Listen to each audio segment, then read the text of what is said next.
Hi, my name is Gary Reed, and I'm the bench jeweler and gemologist here at Kennedy Jewelers in Blue Springs.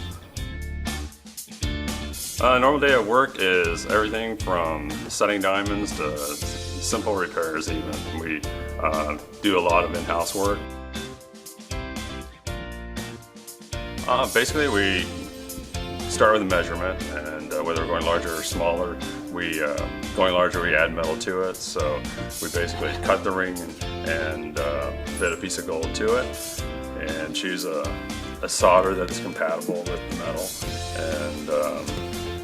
and use a torch and weld the solder in, and just do file and finish, and check the stones and make sure everything's tight if it has some, and polish it from back to its new condition.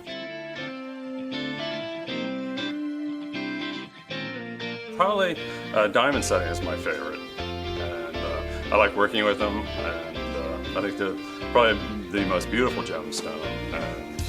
But you know, there's all kinds, but that's my favorite.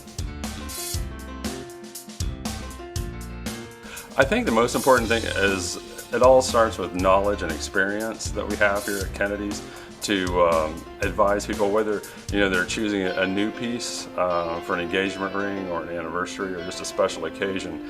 But it also comes in with treating repairs and how to do the repair, and giving people the proper advice to get their ring back in good shape, or to create a unique and interesting piece. It just comes from experience of working with so many different situations.